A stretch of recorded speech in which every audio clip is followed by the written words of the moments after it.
2023 and में उन्होंने announce कर दिया कि 1 जनवरी 2024 के बाद एसडीएस में भी चेंजेस आ जाएंगे। जो सिक्योरिटी अमाउंट जिसको जीआईसी बोलते थे वो $10,000 से बढ़ के $20,635 हो जाएगी। ये बड़ा चेंज। कनाडा ने बेसिकली क्या किया है, लिविंग एक्सपेंस बढ़ाया है, लेकिन ये रिफंडेबल अमाउंट है। ये वही पैसा है जो बच्चे को जाके वहां पर वापस मिल जाना है। तो कुल मिला के किसी भी देश में आप पढ़ने के लिए जाएंगे तो 3 महीने पुराने, 6 महीने पुराने, 20 लाख, 30 लाख, 40 लाख शो करना पड़ता है। कनाडा की ऐसी कोई रिक्वायरमेंट नहीं है ताकि आप 1 साल की फीस पे करो और 1 साल का लिविंग एक्सपेंस जिसको जीआईसी बोलते हैं वो आप डिपॉजिट कर दो। ये जो हम आपको मनी जो है वो वापस कर देंगे। सेशन या कोविड के बाद एक बार तो किसी ना किसी तरीके से महंगाई बढ़नी ही थी और ये वर्ल्ड वाइड बढ़ी है, ये सिर्फ कनाडा में नहीं बढ़ी है। भी खत्म हो चुका है। मई इनटेक के लिए सीट्स बहुत सारे कॉलेजेस में खाली पड़ी है और चाहे बच्चा वैंकूवर, सरी, Toronto, Brampton, Mississauga, Nova Scotia, Winnipeg, Alberta कहीं भी जाना चाहता है, हर जगह पर गवर्नमेंट कॉलेजेस में जो सीटें हैं।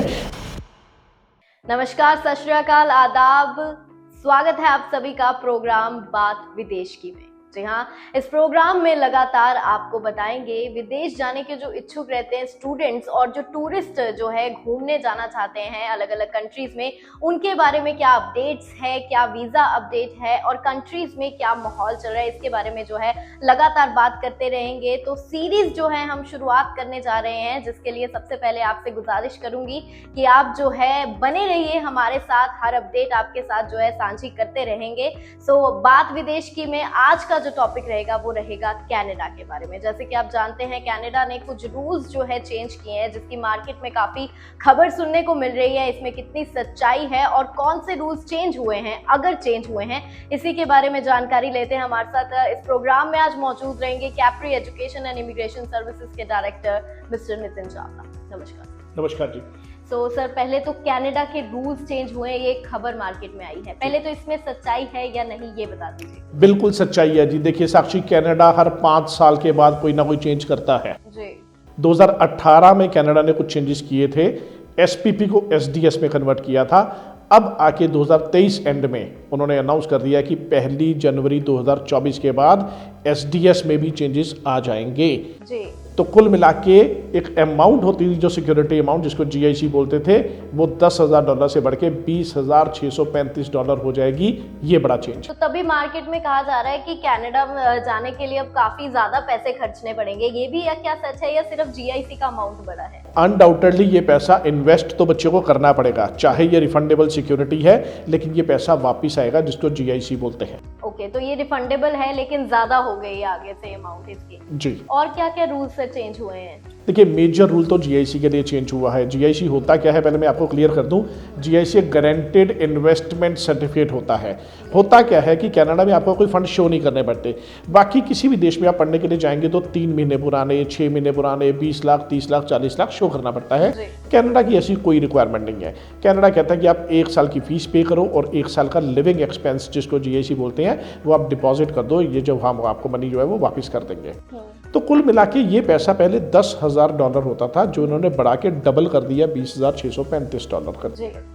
अब सवाल ये है कि ये बढ़ा क्यों है, व्हाट इज द रीजन कि ये पैसा बढ़ा है? महंगाई और रिसेशन। देखिए, कनाडा ने बहुत साल लगा दिए अमाउंट को बढ़ाने में। 2000 सन में, आज से 24 साल पहले ये पैसा $10,000 हुआ था, 8,000 से 10,000 अमाउंट को किया गया था। 24 साल वेट करने के बाद कनाडा ने अब ये अमाउंट $20,000 कर दी है। और ये महंगा नहीं हुआ है कनाडा। लोगों को वहम है कि कनाडा महंगा हो गया है।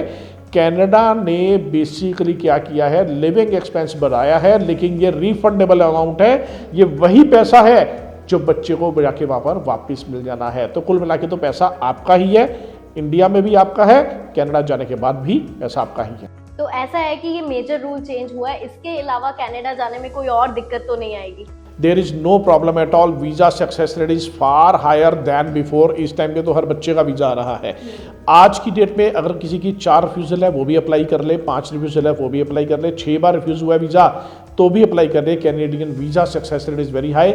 वीजा में कोई प्रॉब्लम नहीं। तो फंड्स की जो बात हो रही है कि अब ज्यादा फंड्स खर्च करने पड़ेंगे लोगों को कनाडा जाने के लिए, विदेश जाने के लिए, तो उसमें क्या कहना चाहेंगे आप? देखिए, 1 साल की फीस अप्रॉक्सीमेटली $18,000 मतलब 11 लाख रुपया। 1 साल का लिविंग एक्सपेंस $20,000 मतलब कि 13 लाख रुपया। अब आपके पास 24 लाख रुपए की इन्वेस्टमेंट हो गई है अगर आपने कनाडा पढ़ने जाना है, और ये 24 लाख रुपए आपको इन हैंड इन्वेस्ट करना है, शो नहीं करना है। जैसे मैंने बताया कि बाकी सब कंट्रीज़ में 20 लाख अलग से शो करो, फीस भी दो, 20 लाख शो भी करो, 30 लाख शो करो, अलग अलग कंट्रीज़ में। लेकिन कनाडा में अब शो कुछ नहीं करना है, पहले भी कुछ नहीं शो करना पड़ता था। कनाडा में ये अमाउंट जरूर बढ़ गई है, लेकिन ये रिफंडेबल सिक्योरिटी ही है, बच्चे को अब वापस वहाँ जाके मिलना ही मिलना है। कारण क्या सर इसका समझते हैं आप, क्यों कनाडा को ये जरूरत पड़ी ये बढ़ाने की? देखिए, रिसेशन या कोविड के बाद एक बार तो किसी ना किसी तरीके से महंगाई बढ़नी ही थी, और ये वर्ल्ड वाइड बढ़ी है, ये सिर्फ कनाडा में नहीं बढ़ी है। हाउसिंग महंगी हो गई है, घर वहाँ पर लेना महंगा हो गया है, रहना खाना पीना सब कुछ महंगा हो गया है। इजराइल की वॉर एक रीजन है, रशिया यूक्रेन की वॉर दूसरा रीजन है, there are so many reasons. लेकिन कनाडा ने एक्सपेंस नहीं बढ़ाया। We are thankful to Canadian government, expense नहीं बढ़ाया, जीआईसी की इन्वेस्टमेंट बढ़ाई है, जो बच्चे को वहाँ जाके पैसा वापस मिल जाना है। बच्चा इसी अमाउंट में से पैसा सेव करके अगले साल की फीस भी दे सकता है। सर कनाडा हमेशा स्टूडेंट्स की पहली पसंद जो है, ज़्यादातर स्टूडेंट्स की पहली पसंद रहता है, उसका कुछ मेजर कारण है क्या? कनाडा दुनिया की एक अकेली ऐसी कंट्री है जहाँ पर आपको सबसे आसान पीआर मिलती है। किसी भी देश में, ऑस्ट्रेलिया भी पीआर देता है, लेकिन ऑस्ट्रेलिया में पीआर देने के लिए 5 से 6 साल या 10 साल भी लग जाते हैं। कनाडा में आप 2 साल की पढ़ाई करें, 3 साल का आपको वर्क परमिट मिलता है, उन्हीं 3 सालों में आप पीआर लेने के लिए एलिजिबल हो जाते हैं। और आज तक का रिकॉर्ड है 100% बच्चों को पीआर मिलती है। तो कनाडा में परमानेंट रेजिडेंसी आसान है। कैनेडियन कल्चर भी जो है मल्टीकल्चरल कंट्री है, कोई रेसिज्म नहीं है वहाँ पर। पंजाब वाले लोगों का, गुजराती लोगों का, इंडियन लोगों का अच्छा होल्ड है वहाँ पर। तो this is also one reason कि लोगों को लगता है कि इंडिया में रह रहे हैं या कनाडा में रह रहे हैं कोई फ़र्क नहीं है, कल्चरल डिफरेंस नहीं है, फूड, ड्रेसेस, लैंग्वेज, हर चीज़ हमें इंडिया जैसा वहाँ पर मिल जाता है। तो you feel like home here. जब आप वहाँ पर होते हैं तो फील एट होम होता है कि आप यहाँ इंडिया में बैठे हुए हैं, या आप वैंकूवर में बैठे हैं, या सरी में बैठे हैं, या आप टोरंटो में बैठे हैं, या ब्रैम्पटन में बैठे हैं, is one of the same. बिल्कुल सर, चलिए इसके बाद बात कर लेते हैं कनाडा जाने के इंटेक्स के बारे में। तो फिलहाल कौन सा इंटेक जो है स्टूडेंट्स के लिए बेटर है? देखिए, दिसंबर एंड आ गया है, तो अब जनवरी इंटेक तो ख़त्म हो गया। 3 नॉर्मली इंटेक होते हैं, जनवरी, मई और सितंबर। किसी भी इंटेक से 6 महीने पहले हम लोग तैयारी शुरू कर लेते हैं। जनवरी ख़त्म हो चुका है, मई इंटेक के लिए सीट्स बहुत सारे कॉलेजेस में खाली पड़ गई है। और चाहे बच्चा वैंकूवर, सरी, Toronto, Brampton, Mississauga, Nova Scotia, Winnipeg, Alberta कहीं भी जाना चाहता है, हर जगह पर गवर्नमेंट कॉलेजेस में जो सीटें हैं अभी भी खाली पड़ी हैं। तो बच्चा मई इंटेक के लिए, मई 2024 के लिए अभी अप्लाई कर सकता है। तो कनाडा जाने के लिए अभी कोई भी दिक्कत नहीं है? कनाडा जैसे पहले माहौल था ऐसा कुछ अभी दिक्कत नहीं है? There is no problem at all, it is far better than before as well. बहुत बहुत शुक्रिया सर जानकारी देने के लिए। तो बिल्कुल आज बात की हमने कनाडा के नए रूल्स जो चेंज हुए हैं। तो बात करें रूल्स चेंज की, तो बहुत मार्केट में सुनने को मिला था कि महंगा हो गया कनाडा जाना, बाकी ऐसा कुछ नहीं है। जैसे कि सर ने बताया, जीआईसी की अमाउंट कनाडा ने महंगी की है, वो भी रिफंडेबल है, तो पॉकेट पे ज्यादा आपके असर जो है इसका नहीं पड़ेगा। सो कनाडा जाना हो या किसी और कंट्री जाना हो, स्टूडेंट वीजा पे, टूरिस्ट वीजा पे या किसी और वीजा पे आप जाना चाहते हैं, उसकी अपडेट्स लगातार जानकारी आपके साथ साझी करते रहेंगे। जुड़े रहिए हमारे चैनल के साथ और सब्सक्राइब करना ना भूलें, ताकि आप जो है कोई भी बाहर विदेश जाने की कोई भी न्यूज़ मिस ना कर सकें।